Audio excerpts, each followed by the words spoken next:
Have you ever stopped to think that the end of the story for the men closest to Jesus was nothing like a happily ever after here on earth? We usually see the beautiful paintings and the shining halos, but the naked truth is that following the Master cost most of them their own skin, literally.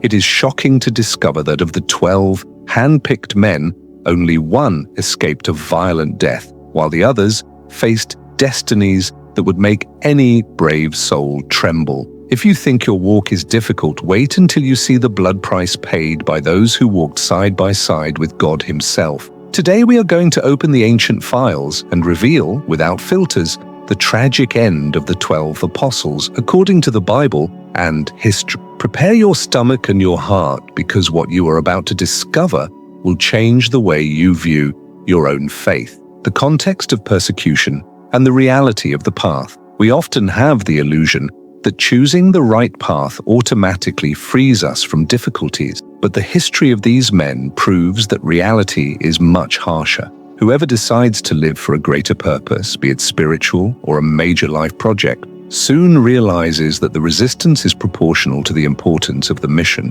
It's like that moment when you decide to change careers or quit an old habit. The world seems to rise up against you, testing whether your conviction is a flash in the pan or solid rock. The Master himself played fair from the beginning, with no fine print in the contract, warning that if the world hated him, it wouldn't treat his friends with flowers. This brutal honesty serves as a lesson for us today. Don't expect immediate applause when you are building something of value, because trials are part of the process of refining character. They understood that suffering was not a sign of defeat, but the cost of carrying a truth that disturbed the status quo of the time. They knew they would be sheep among wolves, and this required an armored mindset, an unshakable faith that looked beyond physical pain. It wasn't just about surviving, but about keeping the flame alive, even when everything around them blew to snuff it out. It was in this climate of constant tension and imminent risk that the first major blow struck the inner circle, aiming precisely at one of the partners most loyal and close to the leadership, James the Greater, son of Zebedee. James, son of Zebedee, felt firsthand the relentless fury of the system when King Herod decided to make him a public example of intolerance. There was no small talk or second chance. The order was followed to the letter, and he was brutally murdered by the edge of the sword. It is that terrible moment when the theory of faith meets the most painful practice possible, and life is cut short, likely by beheading, simply because he carried a non-negotiable conviction in his chest. This summary execution, cutting short the life of one of the group's pillars, was a clear and bloody message that this path would be paved with real sacrifice. Dying by the sword is not just tragic. It is a declaration of war by human power against the spiritual, an attempt to silence the voice of truth through brute force. He faced the executioner and the cold blade of Roman metal, proving that his loyalty to the Master was not just lip service, but something rooted in his soul. The sacrifice of James was the first fatal casualty among the 12, a thermal shock that prepared the spirits of the others for the weight of what lay ahead. His death was not a full stop, but a red ellipsis that would echo in the courage of those who remained. And don't think the persecution stopped there. His namesake, James the Less, would also have an appointment with a physical violence that defies our comprehension. James the Less, son of Alphaeus. James the Less is that classic example of someone who grinds behind the scenes without seeking the spotlight. History and tradition indicate that he took the message to distant and difficult lands such as Persia and Egypt, facing hostile cultures without fear. He is like that professional who accepts the task no one wants, going into conflict zone, knowing that the risk of death is a daily travel companion on that mission. His end was a test of endurance that defies our imagination. Ancient accounts tell that his opponents in Jerusalem threw him from the top of the temple in an attempt to end it all at once, as if the terrible fall wasn't enough. And seeing that he still clung to life, the enraged mob finished the job cruelly with stones, sealing his fate right there on the beaten earth. The powerful lesson that remains is one of absolute persistence in the face of the fall, literally. He didn't back down even when the ground went missing beneath his feet, showing that true conviction withstands any physical impact. But persecution didn't choose a profile or a past. It reached everyone, from Jesus' relatives to those who came from controversial and rejected careers, like a certain tax collector who switched sides. Matthew, Levi. Matthew is living proof that the past does not define anyone's final destiny. He swapped the tax table, where he accumulated material riches, for the dusty road of faith, using his skill with words to record the story that would change the world. He is like that successful businessman who drops everything to live for a purpose, knowing that real profit isn't kept in bank. His journey ended far from home, in Ethiopia or Parthia, where intolerance exacted its final price. Tradition tells us that he didn't have a fair trial but met his end through a fatal sword blow, a swift execution that tried to silence the man who wrote the first gospel. The instrument of war was used to silence the messenger of peace. Dying by the sword, however, did not erase what he wrote. On the contrary, it sealed his words with blood. He showed that true wealth is what you leave for humanity, not what you accumulate for yourself. And if Matthew left a written legacy, the next on our list left a visual legacy marked by the very way he died. Andrew, Peter's brother, always had the profile of someone who introduces people, the connector who acts behind the scenes. But when the time came to face his destiny in Greece, he took center stage in unimaginable pain. Upon being condemned to death, he refused to be equal to the master, feeling unworthy of such honor, and asked for a different but equally cruel punishment. He was tied to an X-shaped cross, which we know today as St. Andrew's Cross, and left there to suffer slowly. It wasn't a quick death. It was a prolonged agony where every breath was a battle, transforming his suffering into a final pulpit from which he continued preaching to passers-by. It is resilience taken to the extreme, enduring physical pain for a greater love. The image of that transverse cross remained marked in history as a symbol of radical humility, even in the face of death. He teaches us that until the very last breath, the posture we adopt defines who we are. And this humility seems to run in the family, because his brother, the rock of the church, would also make a shocking request to his executioners at the final hour. Simon Peter, that impulsive fisherman who so often spoke without thinking, matured to become the solid rock that would support the weight of leadership. Being at the tip of the spear means being the primary target, and in Rome, the heart of the empire, he was hunted down to serve as an example. When the sentence of crucifixion arrived, the conscience of his past failures spoke louder than the fear of pain. He asked to be crucified upside down, a position that increases physical torment, but which for him was spiritually necessary. He did not see himself fit to die in the same vertical position as Jesus, transforming his execution into a final act of reverence and submission. Imagine the scene, the world turned upside down, blood rushing to his head, and faith remaining unshakable. Peter's inverted death is one of the strongest icons of early Christianity, showing that true leadership serves even at the moment of death. His tomb would become the foundation of a religious empire, proving that they tried to bury a man, but they planted a seed. Meanwhile, another Simon with a fervent political past was also facing his own Calvary. Simon the Zealot. Simon, known as the Zealot, carried in his name the fire of someone who once fought for political revolutions, but channeled that passion into a spiritual revolution. Little is said about him in the records, which reminds us that many anonymous heroes build history without expecting recognition. He operated in the shadows, away from the spotlight, but the brutality with which he was treated reveals the impact he caused. Traditions diverge, but all agree that his end was one of extreme violence, possibly being sawed in half or crucified after severe torture. It is the type of persecution that tries not only to kill the body, but to destroy the person's dignity. a macabre warning to anyone who dared to follow the same path. He endured the unbearable, remaining loyal until life was ripped from him. The silence about his life contrasts with the scream of his death, teaching that faithfulness does not need an audience to be valid. He was faithful in the little and in the much, paying the maximum price without negotiating his values. And on this trail of sacrifices, we arrive at Philip, who found his fatal destiny in a city known for its thermal waters, but which offered him only blood.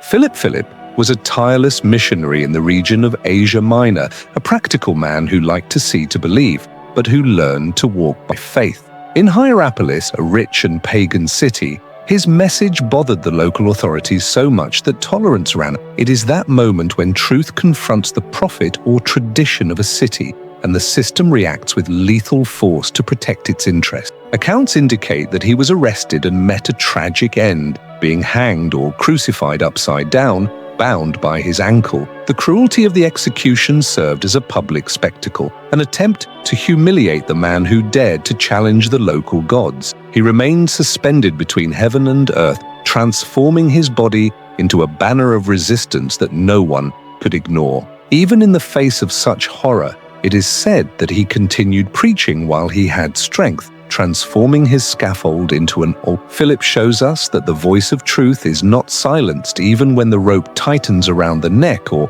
nails tear through flesh. But the list of martyrs is not over yet. A man, Jesus, called a true Israelite, was about to face one of the most painful deaths of all.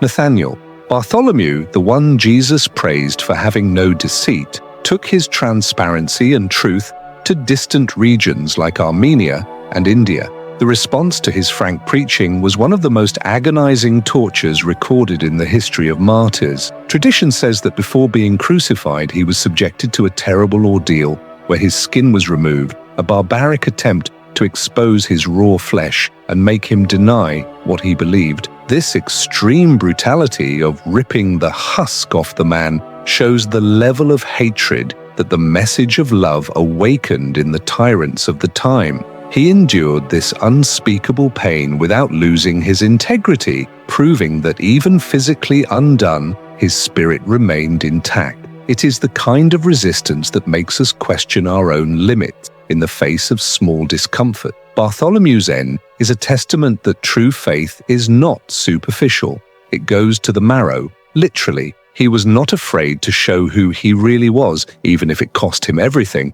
But he was not the only one to travel far and meet a sharp end. The next on the list, famous for his doubt, would find his certainty at the point of a weapon. Thomas Didymus. Thomas, eternally remembered for needing to see to believe, redeemed his reputation as a skeptic by going geographically further than any other apostle, reaching as far as India. There, he built churches and communities, but his fervent activity eventually clashed with local priests. His death carries a poetic and painful irony. He who asked to touch the wound of Jesus' spear was martyred precisely by a spear that pierced his body. While praying on a mount, he was surrounded and fatally wounded, transforming his old doubt into an unquestionable blood sacrifice. That cold metal that took his life was the final proof that he had overcome all uncertainties, surrendering fully to the mission. He teaches us that it doesn't matter how you start the journey, even full of questions. What matters is how you finish it. Thomas's blood watered the Indian soil, planting seeds that last to this day, showing that doubt can just be the stepping stone to an unshakable faith. However, there was another apostle who carried a difficult name, a name that would soon become cursed, but who fought to honor it to the end in Persia. Jude Thaddeus. Carrying the name Judas was no easy task, but Thaddeus made a point of distinguishing it through acts of courage in the region of Mesopotamia and Persia. He entered a territory dominated by mages and mystical beliefs, challenging the established spiritual power with the light of the gospel. His boldness in confronting these forces cost him his life in a savage way. He was killed by an incited mob, possibly by axe blows or clubs, His death was a brutal lynching, the result of a society that did not accept having its superstitions questioned by an outsider. Thaddeus showed that truth often collides violently with lies, and that the messenger frequently pays the price. He cleaned the name Judas with his own blood, leaving a legacy of holiness that contrasts with the shadow of the other Judas. While Thaddeus died fighting error on the outside, the other Judas Iscariot allowed error to be born inside himself. His story is the darkest chapter of this group, a living warning about how proximity to the sacred does not guarantee immunity against one's own greed and fatal fall. Judas Iscariot. Judas Iscariot is the tragic figure who reminds us that it is possible to be in the best environment in the world and still let your heart rot. He exchanged eternal loyalty for 30 pieces of silver, a negligible amount compared to the weight of guilt that would fall on his shoulders soon after. The outcome of his life was not at the hands of Roman persecutors or furious priests, but at his own hands, unable to deal with the monster of remorse. Biblical narrative and tradition point out that he met a horrible and lonely end, taking his own life in an act of absolute despair. It wasn't the repentance that heals, but the guilt that kills. He realized too late that money couldn't buy peace of mind. His field of blood remains as a monument to the waste of a life that could have been great. His story is a black hole in the middle of so many stars, a perpetual warning about the irreversible consequences of betrayal. But to close this cycle of 12, we have a man who did not die by the sword, but who faced the martyrdom of time and exile, seeing all his friends depart before him. John, the beloved disciple. John, the youngest of the group, had a singular destiny. He was the only one who did not meet a violent death, but that doesn't mean his life was easy. He faced the martyrdom of survival, enduring the loss of all his brothers in the journey and being exiled to the island of Patmos as a dangerous criminal. It was in the solitude of that rocky prison, isolated from everything, that he received the visions that would become the book of Revelation. He survived assassination attempts. Legend has it that he emerged unharmed from a cauldron of boiling oil to fulfill the purpose of writing until the end. John died of old age in Ephesus, carrying in his body and soul the marks of a century of dedication. He is proof that sometimes staying alive and continuing the mission day after day requires as much courage as dying for it. His peaceful departure closed the book of the apostolic era, but left the pages of history open for what would come next. The journey of these 12 common men who turned the world upside down leaves us with a silent and piercing question about our own legacy. When we look at the outcome of these 12 lives, we are confronted with an uncomfortable reality. What are you willing to sacrifice for what you believe? These men were not armored superheroes. They were fishermen, tax collectors, and political activists who found something so valuable that life itself became currency. They understood that comfort is the enemy of purpose, and that leaving an eternal legacy often requires paying a very high temporal price. The question that keeps hammering is not how they died, but how we are living.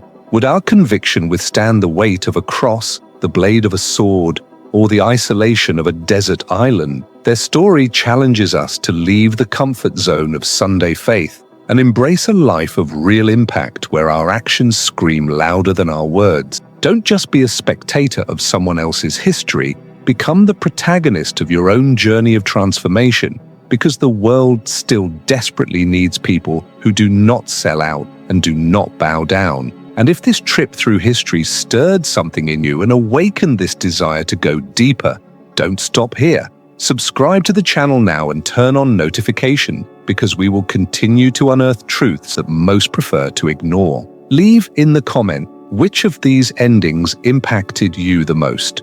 I want to know your opinion. I'll see you in the next video, ready for more knowledge that transforms.